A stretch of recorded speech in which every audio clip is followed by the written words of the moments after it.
O que é esse tal do BIM e por que esse tal do BIM vai te deixar obsoleto?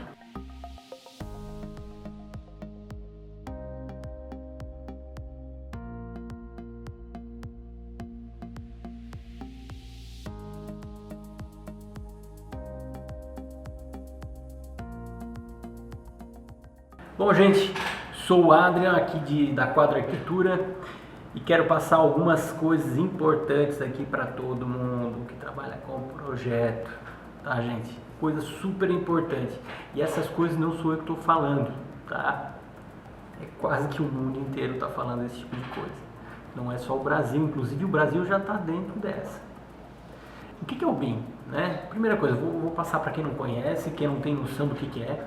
BIM nada mais é do que uma forma, vamos dizer assim, bem disruptiva assim, de fazer projeto, tá? Bem diferente, vamos dizer assim, né? Vamos supor que a forma tradicional, vou pegar esse aqui, ó, o mouse, tá? Forma tradicional de fazer um projeto, eu quero recriar esse mouse, né? Quero construir ele. Eu vou desenhar as vistas superiores, vistas laterais, vistas de baixo até, vou fazer algumas seções, cortes, fazer várias fatias, né? Se é uma superfície bem curva, tá, até vai dar um certo trabalho para fazer isso. Várias fatias, colocando medidas e tal, beleza. Isso é o jeito tradicional de fazer projeto. O jeito, quando a gente está falando de BIM, BIM da sigla, é Build Information Modeling, modelo da construção com informação. Nada mais é do que de um modelo 3D carregado, vamos dizer assim, né? Tem várias atribuições, várias informações atribuídas ao modelo 3D.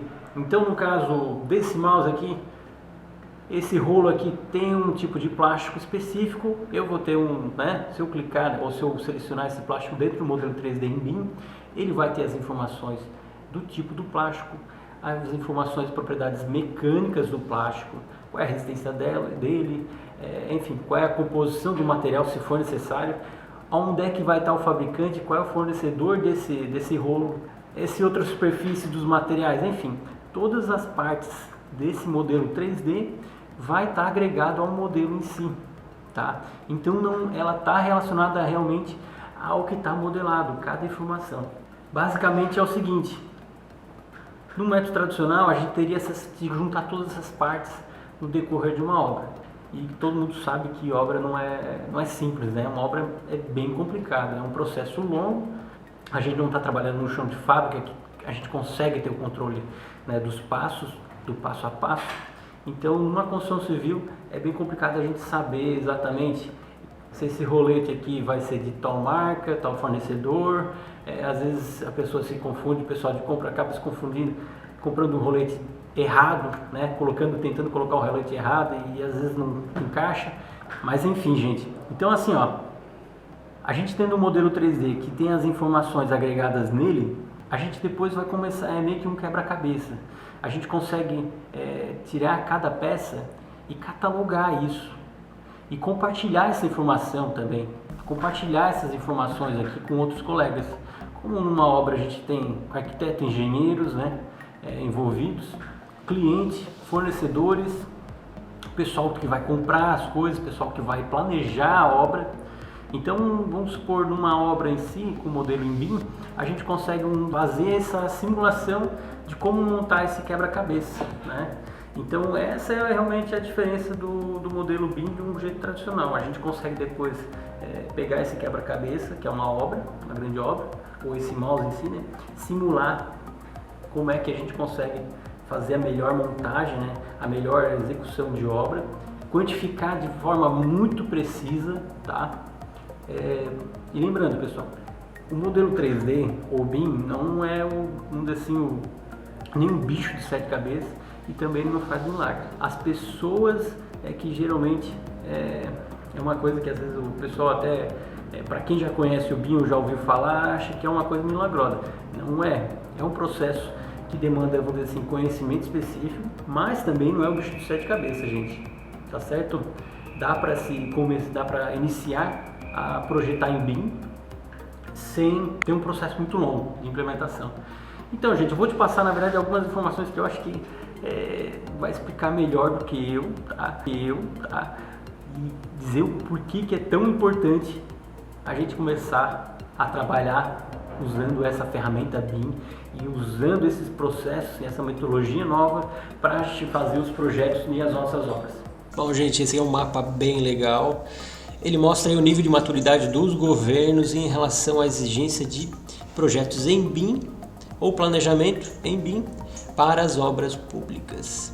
Então aí tem alguns países que já estão com mandato vigente, quer dizer que hoje, em 2019, já tem alguns países que estão já exigindo seus projetos nas licitações de obras públicas. Então o Brasil está entre os países que já programaram a vigência do mandato, que seria a exigência de projetos em BIM, né, no caso do Brasil, e outros países que estão ainda em fase de planejamento para isso acontecer. Então aí, Estados Unidos, mais de 70% das firmas em 2018 já utilizam o BIM. Em relação aos usuários que utilizam o BIM, então a gente tem arquitetos, engenheiros, contratantes e proprietários. O gráfico mostra a crescente utilização dos usuários em relação ao ano de 2019, passando por 2012 e até 2014. A adoção deles aumentou bastante. Agora a gente tem aí Reino Unido, líder do uso do BIM, todos os projetos desde 2016. Alemanha, todas as obras públicas em BIM até 2020. Espanha, todas as obras públicas em BIM a partir de julho de 2019. Então, gente, para quem acha que o Brasil está atrás, todas as obras públicas, o ano passado foi firmado um decreto, né, para todas as obras públicas em BIM a partir de 2021. BIM em outros países, Itália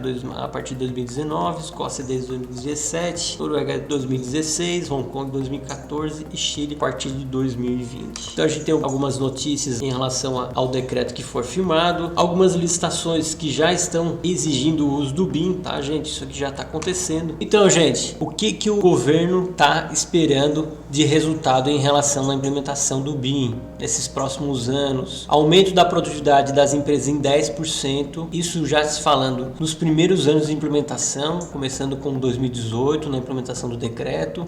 Reduzir custos em 9,7%, isso é bastante coisa. Aumentar a adoção do BIM em 10 vezes, por volta de 2024. E por último, até 2028, a completa implementação e levar o PIB da construção em 28%. Isso é bastante coisa. Resumindo, como é que vai ser essas grandes etapas de implementação do BIM que o governo está focando agora nesse momento? Vai ser 3 grandes etapas. Primeira, a partir de 2021, a exigência de apenas projetos em BIM. Isso não é só para arquitetônico, é para a parte de engenharia civil, engenharia elétrica, projeto de esgoto sanitário, basicamente todos os projetos que envolvem as obras públicas aqui do Brasil, tanto de infraestrutura como também obras de edifícios. Segunda etapa, exigência de BIM para uso exclusivo em obra. O que quer dizer? O uso do BIM para o planejamento da obra, não só relacionado a projeto. Então, uso do BIM para fazer orçamentos, uso do BIM para fazer a quantificação de materiais, uso do BIM para fazer, vamos dizer assim, a simulação do quebra-cabeça que eu falei lá atrás. E a terceira e última etapa, até 2028, eles esperam a completa implementação do BIM no Brasil, com o uso do BIM para manutenção e operação. Então, 2021, projetos em BIM, 2024, uso do BIM para as obras, no planejamento das obras, e o uso do BIM para manutenção e operação a partir de 2028. Bom, gente,